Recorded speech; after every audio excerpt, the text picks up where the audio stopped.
Hello, everyone. It is Thursday, January 23rd. This is Listen for Commands. Mike's going to be hopping in here in a second. Pick up all the engagement. There we go. What's up? Hey, what's No up? headphone microphone this time? We're trying without it. Thank God. You want to zoom out a little? So, I'm holding my phone, so it's like. Oh, okay. All right. What's up? We promised 1 hour. No, none of this 4 hours.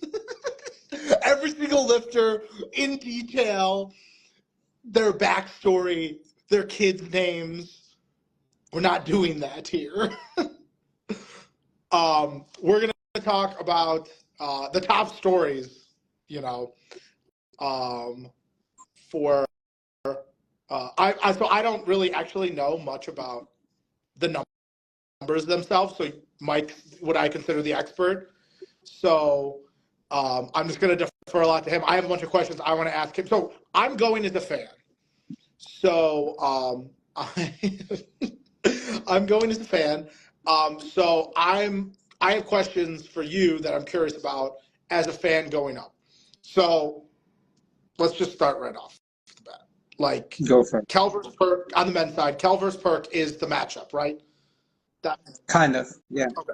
And we'll get into, I obviously we've had discussions about the 83s and stuff, but that is, if I'm going as a fan and I know nothing, Kel versus Perk is what to watch for, right? By the way, I think it's Shell. Shell versus Perk is the matchup to watch for. So, like, break it down for us. Who's winning? Who's likely to, like, that is the matchup in your opinion? Like, So I would say, yeah, obviously it's the matchup, but unlike Matt Gary, who somehow thinks Perk is going to win, I don't think it's really a matchup. It's Shell versus the plate of food. If Shell makes weight, it's a wrap. that is seeming to be the sentiment, right? Yeah. Across, I don't think anyone disagrees with that. I think Matt Gary might have gotten my disease. He might have got the disease from me, where he's like, I gotta do something different, right? Like, that's the thing is, like, I think he was just trying to be different. I don't think many people are like, what's. No, I think he legit thinks that Shell is gonna lose like a million kilos off total.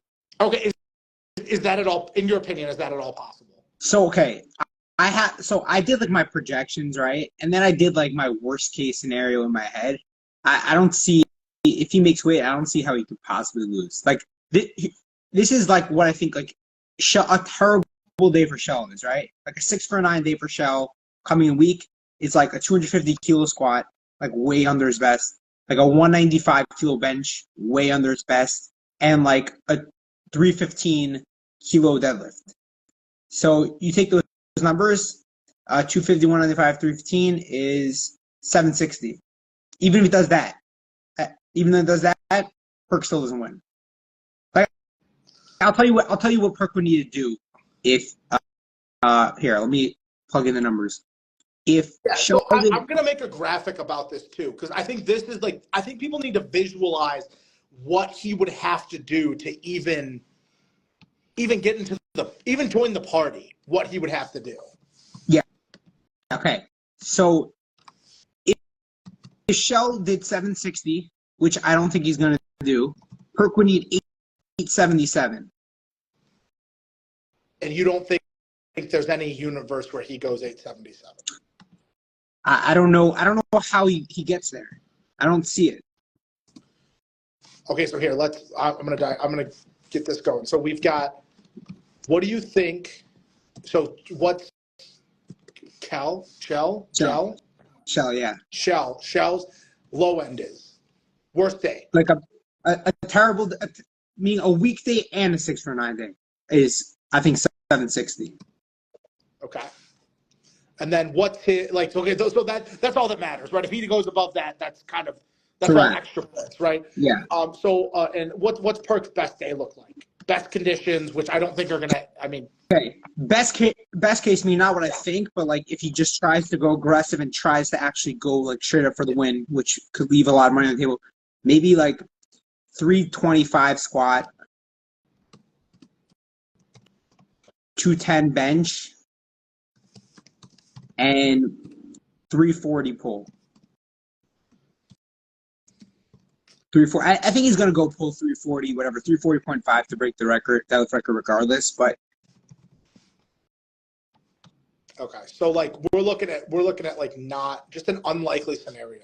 I think the only scenario where it's a real battle is A, Shell has a bad day, and B, like Perk just goes crazy on squats, like tries to load like 30. I don't see it. I mean, so I don't really have an opinion because I'm not super educated. I just feel like that just like if everyone's just kind of saying the same, like repeating, like it's like not even like another sport where like, you know, fumbles and stuff, like it's like someone would literally have to not make weight. Like that's kind of what it's looking like.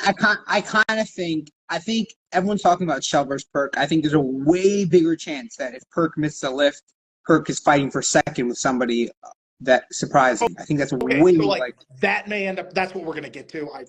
We have a script, right? And that's what we're gonna get to. I mean, we're gonna get to is it's not a lot because it's still sports, but like the conversation needs to pivot to between. Here, let's put it this way, right? We're both sports people. We both enjoy a bet, right?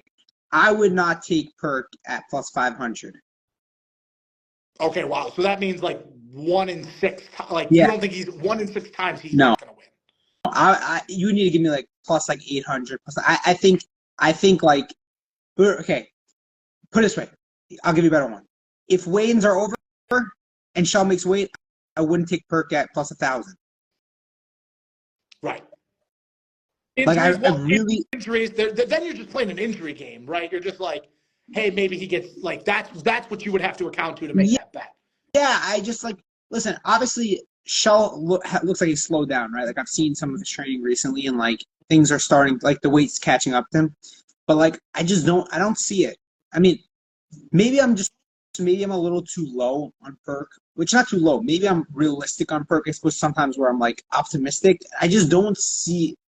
He shows enough, right? Where I don't see like these like something like. I mean, obviously it's gonna be crazy, but I don't see something like out of nowhere. Like I don't see how like people were talking about like Perk going like 880, right? Like even after Worlds, people are like, oh, he's gonna go 880, destroy the 83s. I just don't see it. Yeah, someone's honking repeatedly. Yeah, I guess give me 1 second. Someone's being obnoxious. All right, so yeah, I get. Is there any chance he's hiding training at all? No. No. There's no. What's the point? Too much influence. There's no point. There's no point. Oh, right. He gets more out of exposing himself to the brand than he would. There's also no point because like he's pulling after Shell, right? Like it doesn't really matter. I think like the whole hiding training thing is so like it's for the most part stupid. The one time like I guess it might be useful is if you're a big deadlifter and your deadlift has gone up more than people expect. So maybe if you don't show it, people might like sleep on you a little bit. But like there's no point. Yeah, he should have gone 66. Well, should he have gone 66? No. Should he have gone from like first off, I don't know how easy it would have been for him to go 66. Like he's much leaner than Shell was, right? Like we could agree on that. Right, yeah. I mean, like also for what? Like to potentially win a little bit more money. Like he's still presumably, right? If he takes the world record squat, takes the world record deadlift, comes second place. Like the difference between first and second place, what, $7.5 grand? Would you go through a death cut for months and then potentially hurt your long-term strength for $7.5K? I wouldn't. No, but then there's the debate between money and winning. Like, would you rather? I mean, is that worth like? I mean, is he ever going to have another chance to win? Like, can he come back and win next year? Like, it'll be weird because right, if like obviously it's not going to happen, right? We have all these 12 lifters. Some of them are going to break the record, some not. But like, we're not going to have everyone having a perfect day. But let's just pretend, right, for conversation's sake, everyone has a perfect day. Then the records will be a lot more I guess, standardized, right? There'll be a lot more. Right, and that's the hope, is that they all become more standard. And if that happens, then like it becomes like an anybody's game, right? Like same with last year, Gustav won with what, like 1%. Yep. I mean, if we get to the point where it's like 1%, it's just okay. So it's like who can have a perfect day, right? Right now, it's more of like who can be in a class that has an artificially low record. That's what it is this year, right? Right. It's a game, and that's because all those guys coming over from USAPL, they are making it way crazier than it was before. Yeah. When weight cutting and it's stuff. It's just, after this year, I just don't think, I mean, there probably won't be anything that's too low. There's not going to be anything that's like crazy. Like the 120s will be the lowest one. That'll be that's the one that can get shattered when either like Rondell comes over or Bob comes back. Like other than the 120s, like everything's going to be like, I guess, like pretty on par. Like the 105s will probably end up like close to the 120s record after Sheffield. Right. So right, yeah. So I think once you get past like this, we're gonna see it on the women's side also, right? Like last year on the women's side, obviously did like 10%. And nobody's doing 10% this year. And that was because the 63 was artificially low. The 69. Yeah, it wasn't even artificially low. She's a goat. No, like I said, but I thought the record in that weight class was lower than the 63. It was like 2.5 kilos low. It was a little bit low. Oh, like it wasn't crazy. But I'm saying like, but now we're like past that, right? Like this year, like I'll tell you what I have. Like I have like Agata winning with like 5%. All right. Better. And me and you at the casino after. And I legit, like, I think by next year we're going to be talking like 3%. It's going to be like a winning kind of thing. Like I don't see, I mean, the record's getting pushed, and like there's obviously the sport's like in its infancy, and like we're going to have like outliers come out, but like end of the day, there's only so long the record's going to go up 3-5% a year. That's like that's a lot, right? Man, but I mean, you see all these kids. I mean, Joe coming back around, like yeah. But still, I don't see him like, okay, I don't see, like, even if Joe keeps doing what he's doing, like, let's say the record goes to, like, the 880s this year, right? Like, he's not going to come around and do 930 at Sheffield next year. It's not going to happen. Right. I think we're too, like, let's not be like Max here, right? We see somebody do something crazy and we're like, oh, they're going to add 50 kilos in 6 months. No, I don't think that either, but I think, I'm more talking about, are we gonna keep getting these people spawn in? Like Joe seemingly spawned in. Do you think that just stops? Like I think no. So I think we'll keep having that, and maybe it'll make somebody the slight favorite. But I don't think we're gonna see people come in and be like, oh, this dude's gonna break it by 7%. Like it might be like, oh, this dude could break it by 3%, and everyone else is fighting for 1.5%. Like that could be. I just don't think we're gonna see people be like, I don't see it being like what it was this year with Shell or last year with Agata. Yeah, and I think with large numbers, I think that happens. All right, I want to pivot. Let's pivot. We promised an hour. So who do you like in third on the men's side? Okay, so when I made my projections, I put Adi in third. I think there's a big battle for third. I think there's like legitimately can be like 5 contenders. It comes to like for most of them you're gonna have to go 9 for 9, right? Probably to be third, and then like also it's just like there's gonna be different factors. There's gonna be like there's no way, right? So let's say right now I have my middle of the pack, right? I got Adi, I got not middle of the pack, but like fighting for the podium. I got Adi, I got Ashton, I got Kasim, I got Emil, I got let's say Ross, let's say Jerns, whatever it is, right? Whoever you have. Let's say there's 5 lifters. What are we gonna have? Maybe 2 of them are gonna go 9 for 9. Practically, right? So it's going to come down to which of that group goes 9 for 9, and then. So now you're going to say which one of those athletes has the best chance of going 9 for 9. No, I'm not, because I didn't do it that way. I could have done it that way. I just did it by who, like if they went 9 for 9, who I think has the highest top end. I just think it's the highest. Oh, okay. Like is he? Yeah. Of those, he's got no pressure. I mean, he's got no pressure, right? No, so this is where I disagree with you. Actually, this is the whole battle. The reason why the 83 class is a battle is because the bottom line is one of the things you get paid for is the world record total. So that means if you're in a class that has 3 lifters, $5K is going to the person who wins that class.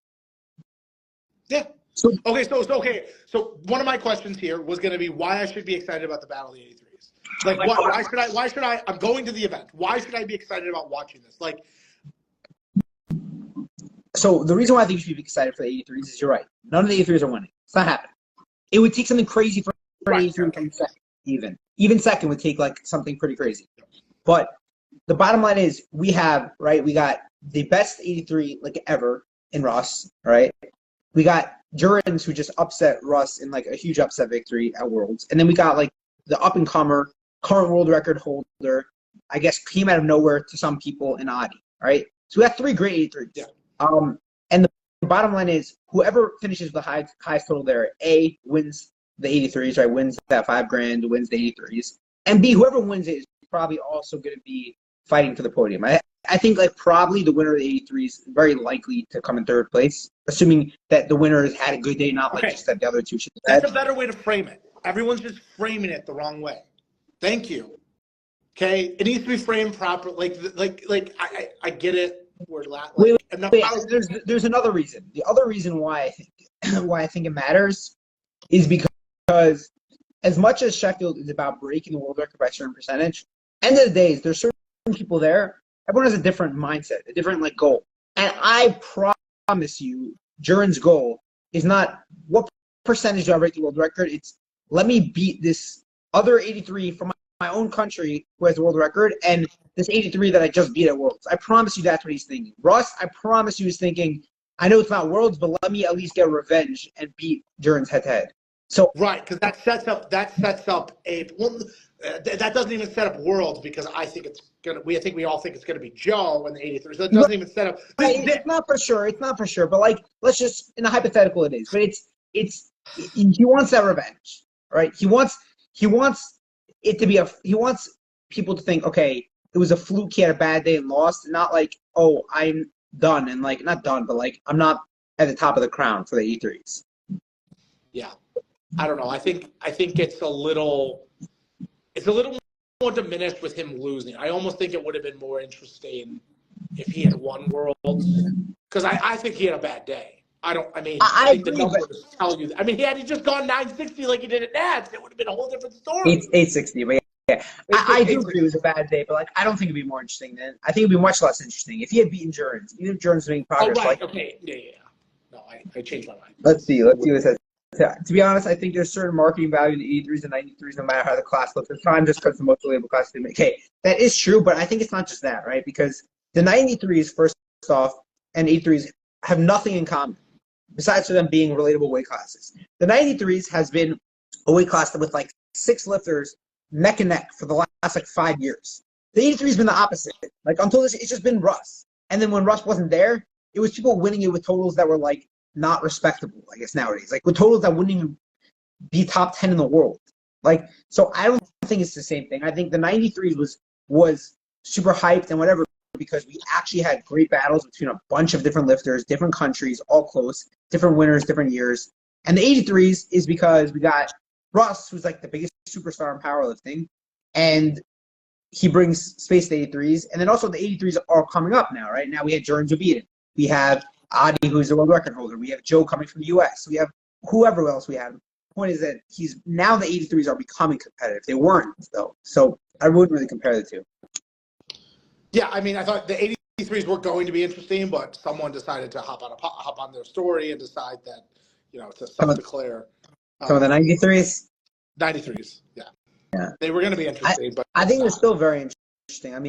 I think your favorite lister. Yes, coming up, yes. I think your favorite lister and Emil are both going to have, like, not necessarily they're going to both have great meets, but, like, they both have capability of having great meets. And, like, none of them they're not winning. I don't even see them getting the podium even on, a great day. But, like, it's still going to be, even if they don't get the podium, but they break the world record by 20 keys, right? That's still a lot. Interesting. So I think, there's not even a sleeper in the meet. Is there a sleeper in the meet that could potentially win? Is there an EV? Is there an EV type situation at all? I would say the biggest sleeper I have in fit is Kasim Sand, which is he did some crazy things in training, but like I just didn't see him actually replicating some of that, like in terms of he had hit a huge squat. He had a 280 kilo squat in training, which is crazy. Like, it's over Jonathan Garcia's world record squat. And he squatted 255 at Worlds for reference when he won, right? So 25 keys over his squat from then. So I didn't see him replicating that, right? And then he hit some crazy deadlifts, but everything was in traps. If he somehow could like replicate that and have like not just a 9 for 9 day, but like a 9 for 9 day similar to training, then we're talking like, who knows? Maybe he's up there with Perk and like even like battling Michelle on a really bad day. I think it's unlikely because I think the combination of him. Right. I mean, that's why he's the dark horse. I mean, right. He's a dark horse because like if he totaled 725 kilos, which is like the current world record, like I wouldn't be shocked. And if he totaled 755 kilos, like I would be surprised, but like I wouldn't be shocked. Okay. I mean that's the kind of insight, and when I talk about insight and storylines, like, and things we want to talk about, that's what I'm talking about. Like, right. Who could potentially come from an unknown place and like someone to watch for? Because like I don't really know. I honestly don't know. I'm kind of getting insight as a fan. Like, okay, I'm gonna be watching for Kazakhstan to potentially. I guess the other like sleeper is Emil. I had him higher when I initially did it, and then I looked at his training and like his squats were just blatantly high. Like not like they were like more like probably would get red lighted in the RPS kind of thing. So, but I talked to him, and he trains at a commercial gym, and he just has a terrible camera angle. So like it doesn't mean that they're good, but he's in general. What does the gym have to do with a camera angle? He doesn't have. He can't put it like on the direct side. Right? Oh, like, okay. Yeah, he's just forced. Like there is no where like in a regular right gym, Emil isn't doing anything. We'll see. I mean, Isaiah, I'm not sure. Based off what he showed me, if he has a good squat day, he's planning on his deadlift's gone crazy. Let's just say that, right? He pulled what was it?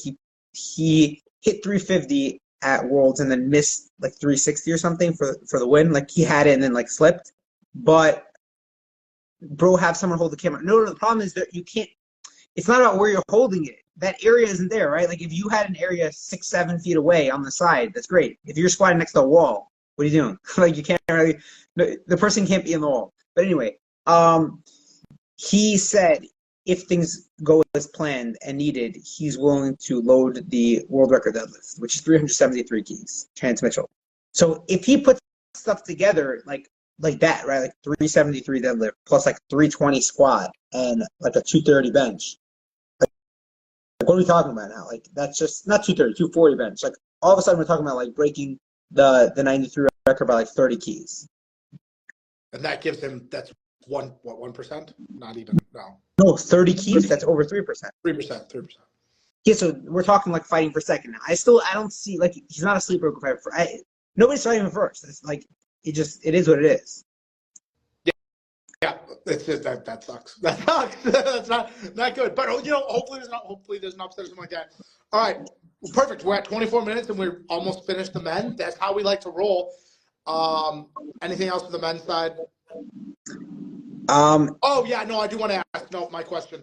So obviously, I did you see the thing I posted about the impressions and Yeah. So like, what? I mean, is there anything that could possibly happen that will get people to get engaged with powerlifting the way they did when Jesus did what he did? On the men's side, I don't think so. Oh, right. It's Sunita, right? It's Sunita doing something. I think Sunita is the Jesus. I think Sunita squatting 700 on the biggest stage. Yep. Listen, we saw when Tamara Walcott did her like world record deadlift. She was on the Ellen show. Yeah, she was everywhere, right? So I think Sunita squatting 700 or maybe even more on the biggest stage. That is our biggest opportunity. Like it should. I mean, a girl squatting 700 pounds. That's insane. Did her doing that in training kind of steal some of that thunder, or you think she's going to get a second? Her doing it in training, literally only the powerlifting world might expect it. But other than that, no. Like, right, it's going to take that platform. Yeah, nothing like the non-powerlifting world didn't see it. It didn't get exposed to like. Are you sure it didn't? Yeah. No, that had had so many impressions. That had to get into the regular. It maybe a little bit, but it didn't go mainstream. To be honest, to get people to engage, I don't think Right. The general, right. They're not going to care about GL. No, so right, but let me just respond to Josh's. So right, of course, the Gen Pop could not care less about GL. They have no idea what GL is, and they won't understand. Yes. Pound for pound, I think pound for pound is a little bit underrated because obviously big weight is the biggest thing, but pound for pound is still like people could relate to extent, right? Because we're not trying to get some dude who's never been in a gym. We're trying to hit the millions of people who go to that gym just don't powerlift, yes. or powerlift but don't compete. That's what we're trying to hit. And for them, like if they see some dude who looks like the same size as the dudes in their gym, and the dudes in their gym are squatting 450 pounds, and this dude goes and squats 700 pounds. Like I think there's something there. I don't see it as a massive pop because they're never going to see it in the first place. That's the thing, all right? Like some of them will, right? So Sheffield's gonna get whatever it is, 500,000 viewers, and the stuff on Instagram is gonna get combined a couple million views for sure. Like it's just gonna happen, right? Well, I mean that's where the real exposure is on Instagram. Yeah, the real exposure is not on YouTube. 40,000 people. I had 4 million views on my page Sheffield Day last year. Yeah, that's where that's where they're gonna see it more likely. And that's the same thing across every. I mean, that's where we really should be focusing a lot on, is that side of things. But again, we go back to our conversation about having one event a year. Like, great, you got all these impressions.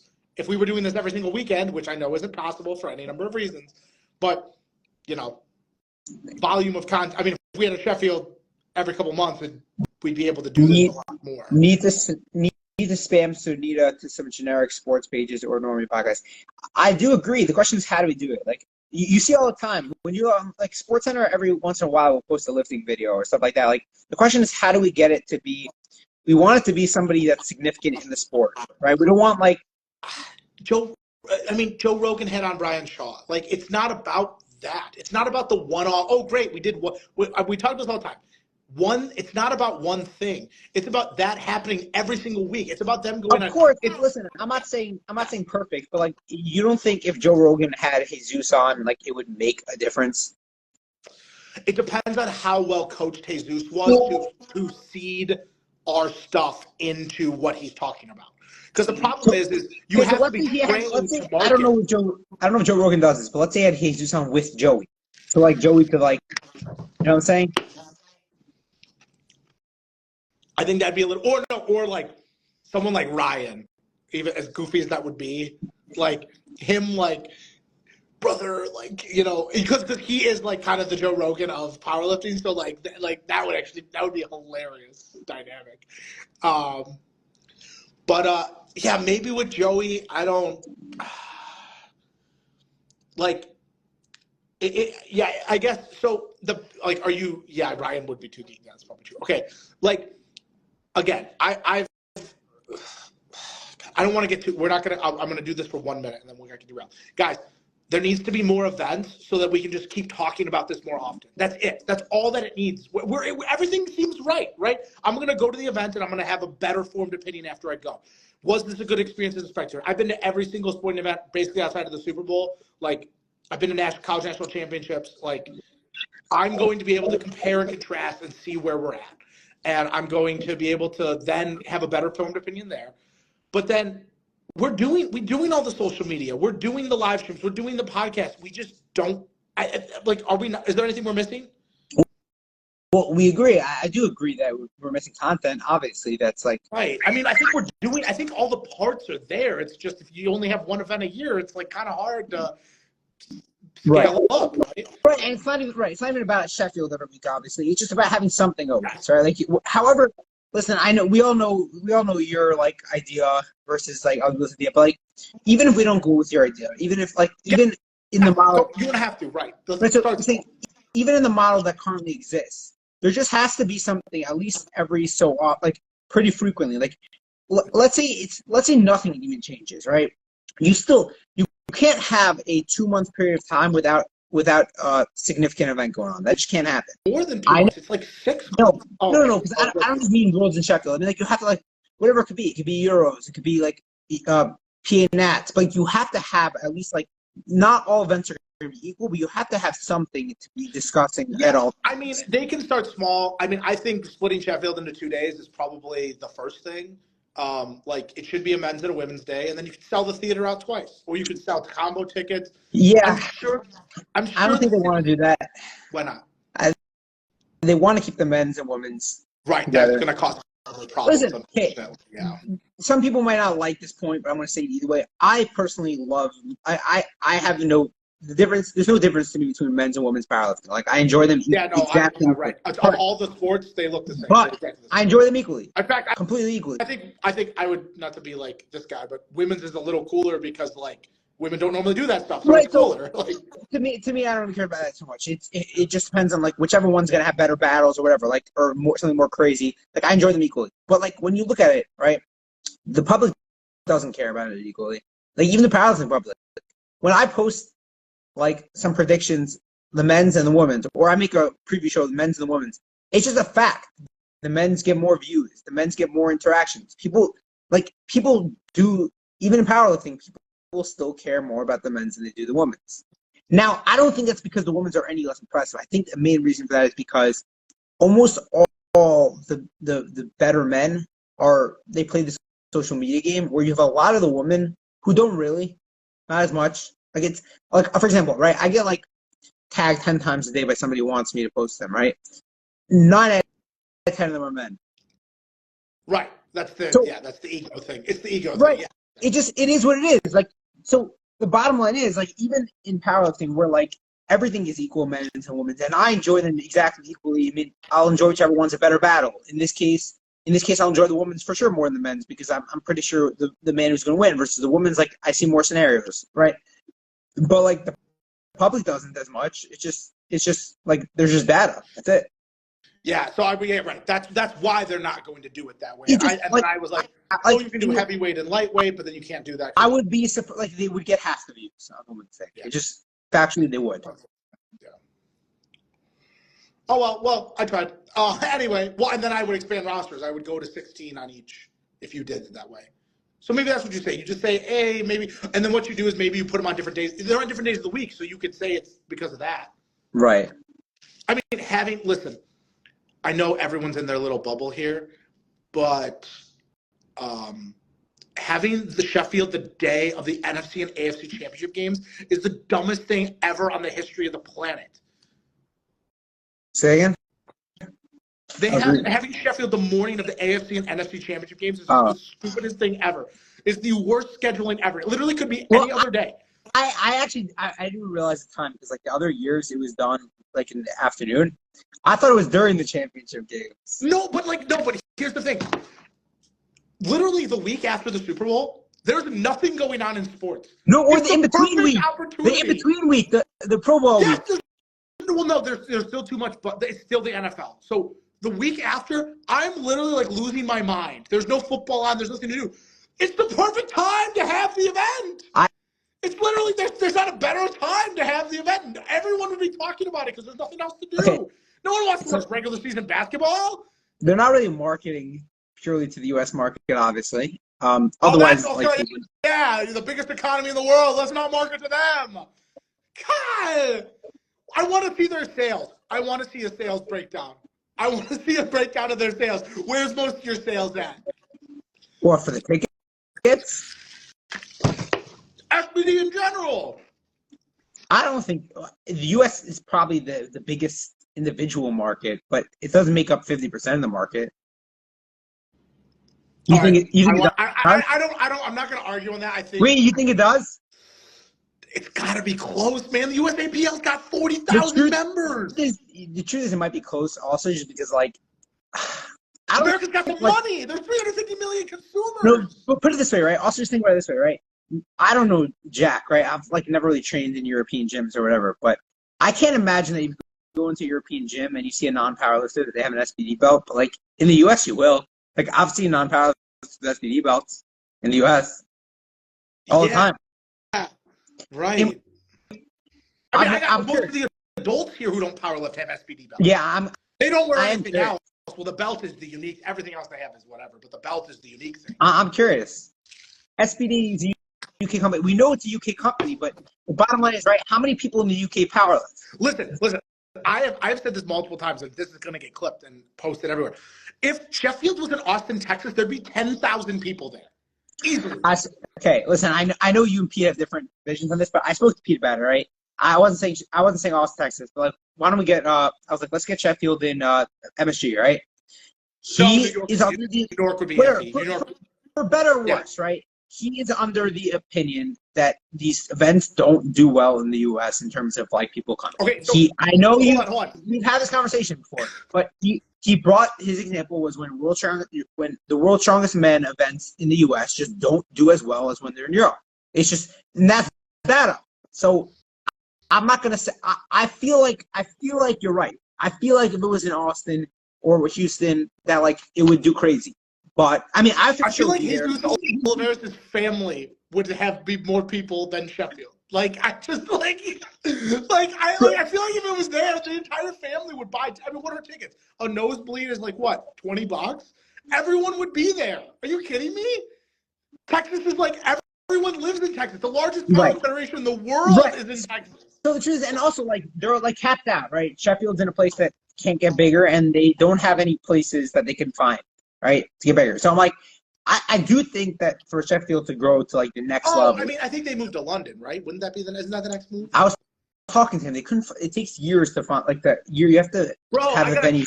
Search down the street that seats 3,000. Like, you're like, what are you talking about? Get this shit to America, bro. Apparently, also like there's no basketball stadiums there, so like you have nothing in between like a soccer stadium and like a theater. There's nothing in between. Oh my gosh. Figure it out. Listen, I mean, here's the thing. So here's what I would do. I wouldn't expand the stadium because they're already not making money. They can't move to a bigger stadium. They're already losing money. What they need to do is raise ticket prices to see if there's even a market. That's what needs to happen. Well, there's obviously some sort of market. They sold out like for the lifting room. No. Okay, yes. Yes. I'm saying there's definitely a market. Don't get me wrong. That's why I think this. That's why I've started to do my stuff. I definitely think there's a market. What I'm saying is there a market for people to spend normal sporting ticket dollars? Where you spend like $200? Well, so here I probably think minimum to get in the door 50 in the upper deck, and I think they should just go average ticket price $100. Are you willing to pay $100? What are the ticket prices? I think no idea. Upper deck is like 25-ish, which is like that. I think that's a pretty good deal because of the way that stadium is. Yeah, that's pretty cheap. Yeah. Now I know they can sell VIP for like 180, and like that's it. Right. So if VIP is only 180, then you're leaving money on the table. Yeah. No, and I think obviously that goes back to like powerlifting's culture of like being like, we got to get to the women, but powerlifting's culture of like everything's got to be like everyone rubs everyone down and everyone has a good time. Like no one wants to make any money on anything, and so no one makes any money, and everyone just suffers together. But like, I think that's probably the next step is to just raise prices, see what people are willing to sell, like people willing to buy. Right. I mean, listen. If they sold out so quickly, let's say they raised prices across the board by 50%. I would double it. Yeah. Let's just say 50%, right? Would they not sell out next year? They would. Yeah. Well, so yeah. Like, I'm paying like I was looking at flights. Like your travel alone is $1,000. Like right. Well, you also kind of looked at flights a little last minute, but okay. No, all in everything. Who cares if I have to spend an extra $80 on a ticket? Like, extra 80. I'm saying like I don't know. Like when I went to Turkey, right, for Junior Worlds, I booked. I'm talking about the ticket to get in the event. Oh. Yeah. Okay. Oh, I'm gonna pay an extra $100.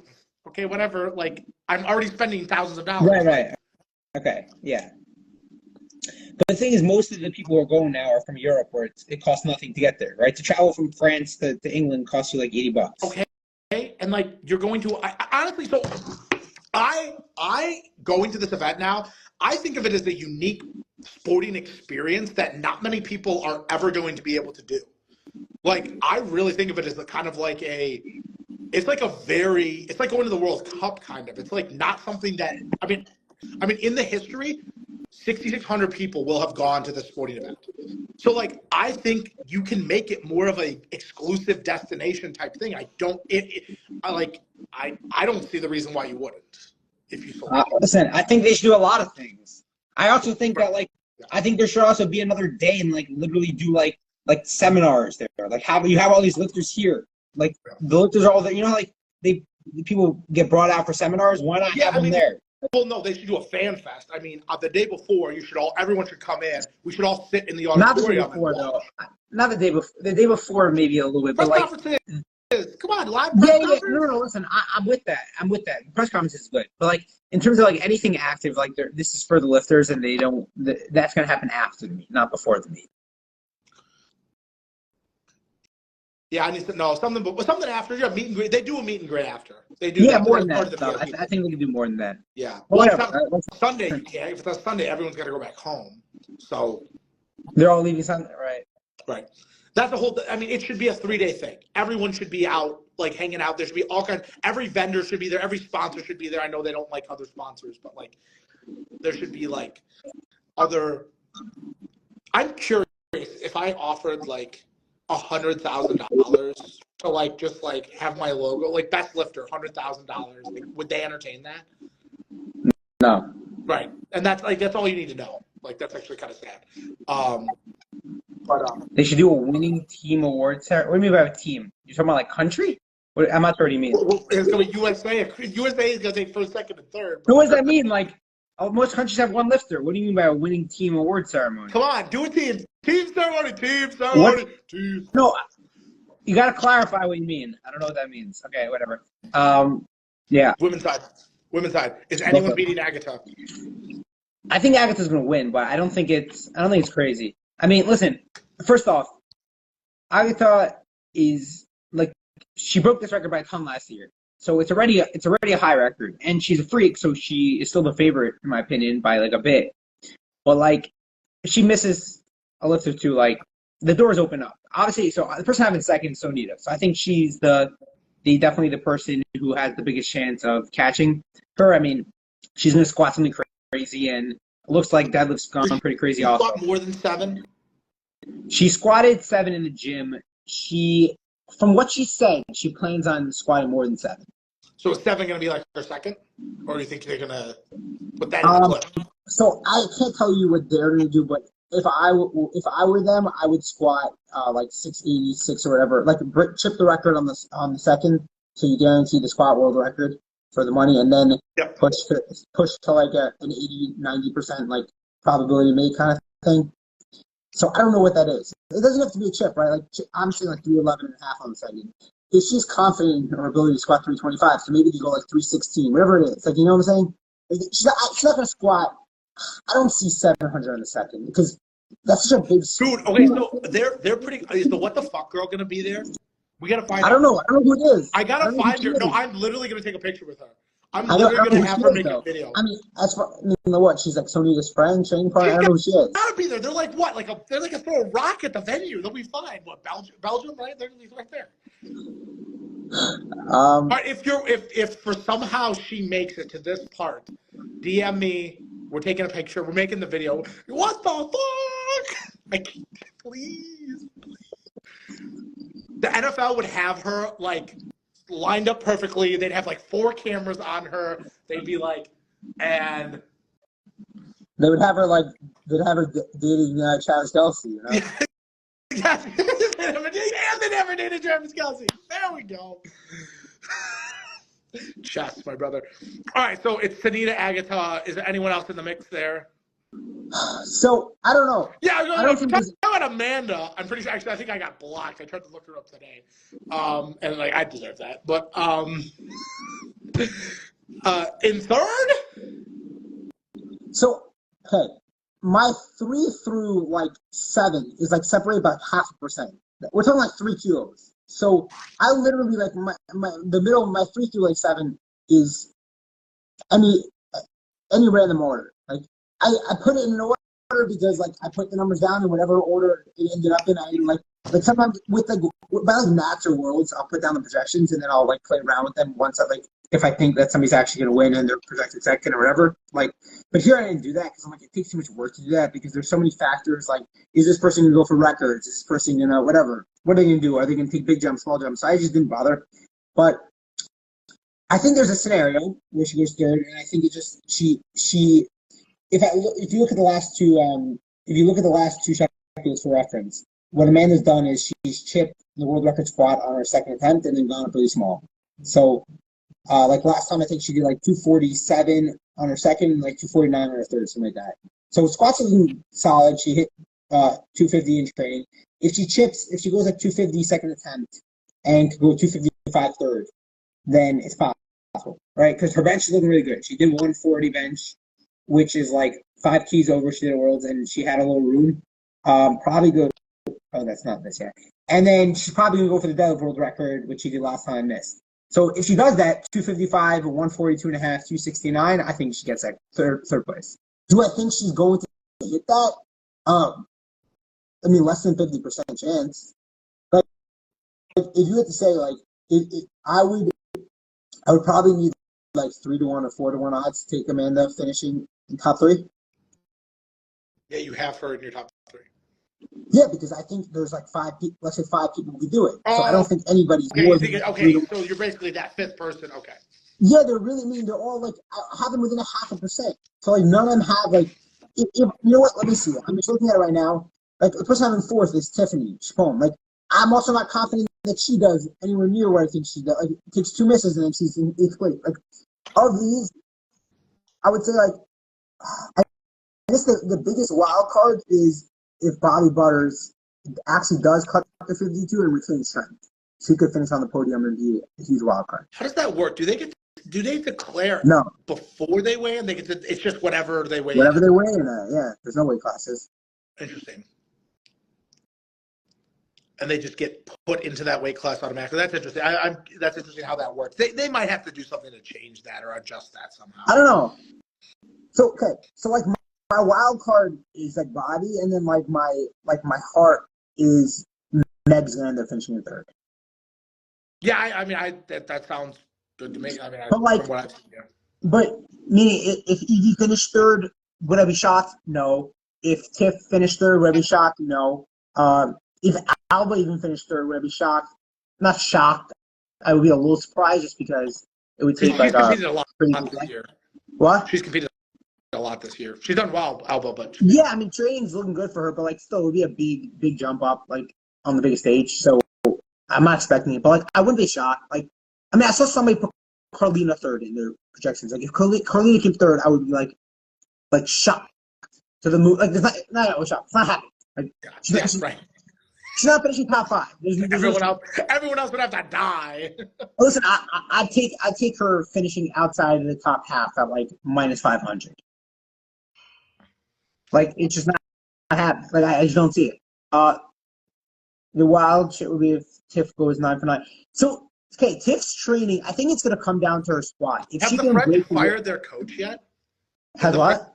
French fired their coach yet? No, which one are you talking about? I don't know. Whatever one keeps fucking everything up. It's also the lift. Let's not blame it all on the coach. Okay, these lifters like taking 3rds on their second. Yeah. So I don't know. Like, I don't think there's a wild card for top 2. I don't see. I think top 2 is Agata and Sonita, and the only way that shakes up is like if Sonita like misses 3rd squat and deadlift, which could happen, right? Because she's pushing. If she missed her 3rd squat and then she loads big on her 3rd deadlift, she could easily fall like a bunch of places. But I think third is going to be a pretty good battle. And the only reason why I ended up giving Amanda the nod, even though I think like they're all in the same place, is that she pulls more than the other people, so like she can load what she needs. So right at the end. Yeah. So interesting. I guess I would say right now, you know what? If I had to pick which one has the highest probability of actually coming in 3rd, I would say Meg. Probability-wise? Yeah. Amanda was for your heart, though, right? That was for your heart? I told you, I put down the numbers and I didn't change anything. Whatever whatever percentages they you said math is math. The accountant in you was like. No, it was actually the opposite. It was like, I don't have the patience to like play around with this. And they're going to be so close either way. So I put down for each what I think they're going to attempt, and I pretend they're all going to go 9 for 9, and I'm in 3rd. And that was it. Like, interesting. All right, you'll be watching from home. Final question. What do you expect from the broadcast? Do you expect it to be leveled up from next year? Do you think they're actually going to do some of the things we'd like to see them do? So this is actually interesting because, like, I know your whole thing where you put out, and a lot of people were talking about the broadcast. I've been watching, like, the Sheffield videos, right? The SPD Sheffield videos they're putting out. And some of them have, like, other lifts and whatever. And I don't understand why people hate. Like, I actually think that Ryan has, like, one of the best voices for announcing. I think whether he's the most knowledgeable person out there or the best storyline, so I think he has a perfect voice for announcing. I think he does. Yeah, I guess I don't disagree with you with the tone of his voice is fine. The problem is he's in the wrong position. He should not be the play-by-play caller. He should be the color. He's Joe Rogan. He's not John Anik. Is he though? Yes, he's goofy. He's the goofy Joe Rogan. Oh my God! Oh my God! He's not John Anik. John Anik is a commanding voice who takes the arena. Who's articulate. He's the professional side. Like, you need that person. You need to hire someone from the real world. I like it. The one thing I would say is in terms of broadcast is I think some of the problem with having, like, people, like, who are, like, kind of beholden to the organization broadcasting, and not just the organization and, like, the lifters, right?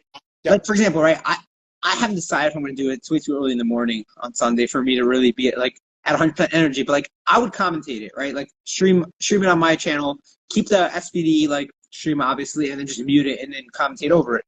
Not because I think I have a better voice for announcing, I don't, but, like, I would talk about the storylines in a better way. I would, like, actually. Right, right. You're the man. We need the Manning cast, right? So that's what I'm saying. Like, when I'm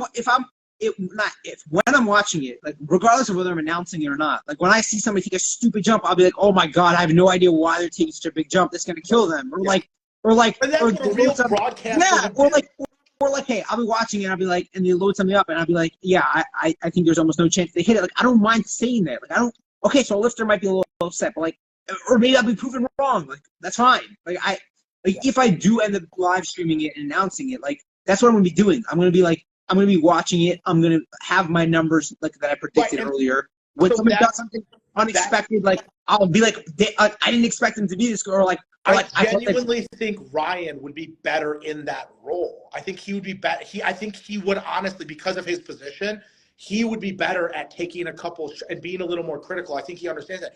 You just need someone else who can set the stage. He can't, though. He can't because he works for the IPF and stuff. Not just that. Not just he works for the IPF and stuff, but, like, his whole role is dependent on, like, his relationship with the lifters. He can't burn bridges. Yeah. Like, he could. Like, I'm not saying burning one bridge is going to be the biggest deal, but, like, he's not trying to burn bridges. Like, I wouldn't try to burn bridges. Really take that much that stuff personally? I mean, I know the stuff on the podcast. I would take more personally. I'm a huge fan of Leah, right? Huge fan of Leah. When I did projections for the first Sheffield, Leah was hurt, so I projected her to come in last. Right? I got blocked. No, I didn't say anything. I never commented on her post anything negative, like positive. Like, I was a huge fan, right? Like I'm Jewish, she's Jewish, she's the only strong Jewish lifter out there. I was a huge fan of her. Like, and I got blocked. Stick together. Yeah, listen, I got blocked. Like, yes, people take it personally. There's plenty of. No. Sorry. That was a stupid thing to say. Okay. Like, of course they take it personally. Of course they take it personally, but to the point, I guess you're right, to the point of where, but, like, I think someone like Ryan could probably, get away with that. So he could get away with it a little bit because he's already built up like a rapport. Emil, we got you as the sleeper. Come on, baby. Emil.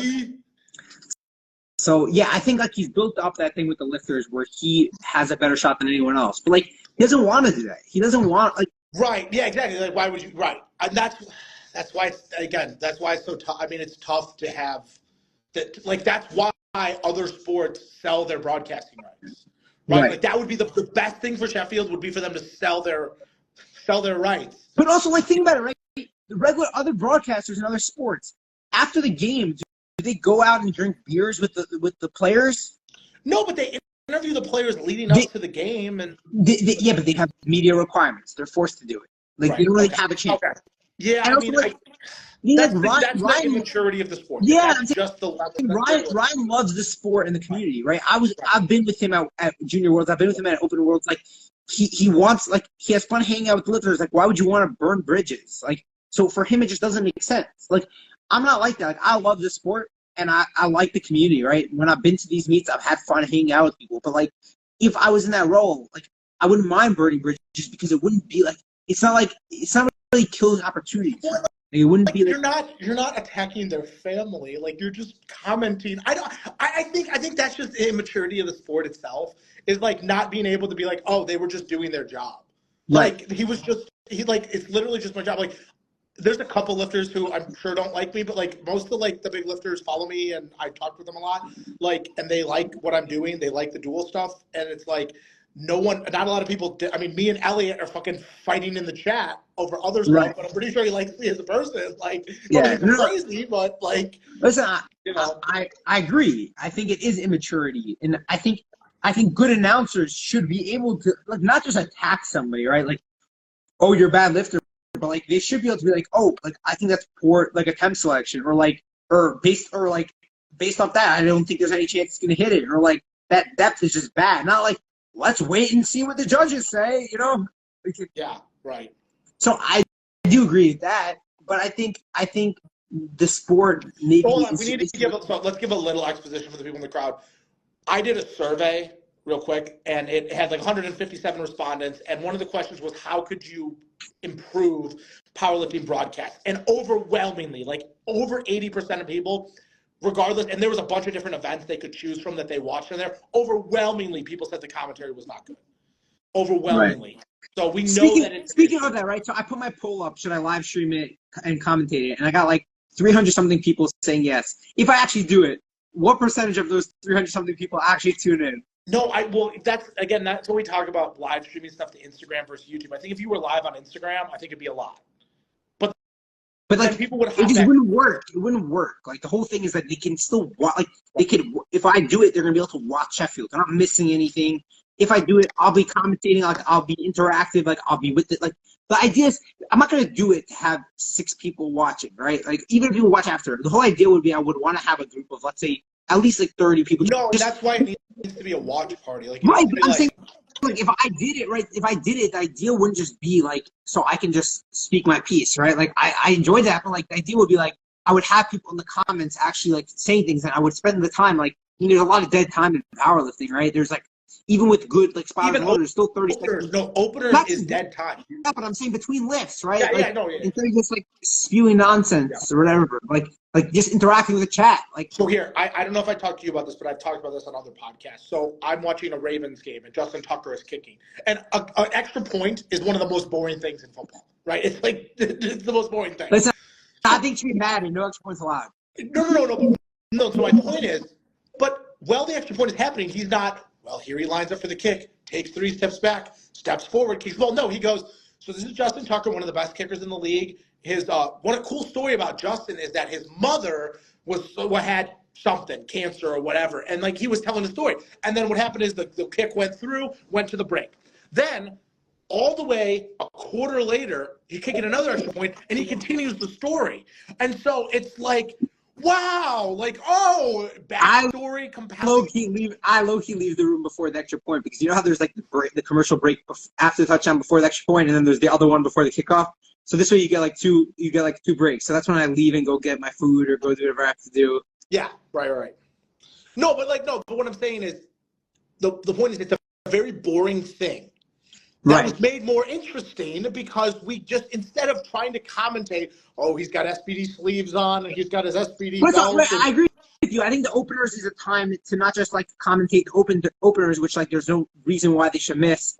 It's a time to like talk about the actual meet. Like, okay, not just like this lifter's about to squat 170 when they're capable of 200. Be like, talk about, okay, this person's a big squatter. They're going to need to make big jumps and squat to beat the meet. Yeah, so I produce some local meet live streams, and I have 24 slides built because there's usually 24 lifters. I have 24 slides built that introduce powerlifting. So it has 3 red lights is good. It has what are the color cards. It has 3 red lights all these different things. Is good. So whatever. I don't give a fuck. Okay, I don't give a fuck. Okay. So no, it's got a bunch of different information for the friends and family at home. So like it's got 24 different things. It's got what red means, what blue means, what yellow means. It's got all the different commands and signals and like that stuff is actually relative to the other complicated stuff they do. That's a very easy thing to hit a button on your stream deck on the overlay. Like, so I think there are a lot of opportunities to improve these things. But I think before we do all that, can't we just sell the rights to someone? Someone would buy the rights to Sheffield, I'm sure. Then they could just do the whole broadcast. Is that an ego thing? Is that like they don't want to hand that over, or what do you think? I don't know. We got to wrap this up, but yeah, I'm not sure, honestly. Yeah, I think I mean it's really. I mean, there's from what like quotes I've gotten, like you can get like a really good professional broadcast for like $10,000. Like they'll drive up the production trucks, they'll cut and clip every like replays, everything. Even if it was more than that, they're giving out $500,000. Why not spend like for the broadcast itself? Yeah. I don't understand. All right. Well, we promised an hour. We went 2 minutes over. Whatever. We started late. Okay. But yeah, we got through everything. We didn't have to spend all this time breaking down every single lifter and their favorite underwear. You know, I really like this. Anyway, we got to do a post. We got to do a post game, right? Sure. We'll see. Like, Yeah, you talking about direct post game? We'll figure it out. No, we'll open a live up and then we'll do something. Everyone can hop in and we'll figure this out. Yep. All right. Thank you all. This was Listen for Commands. Bye.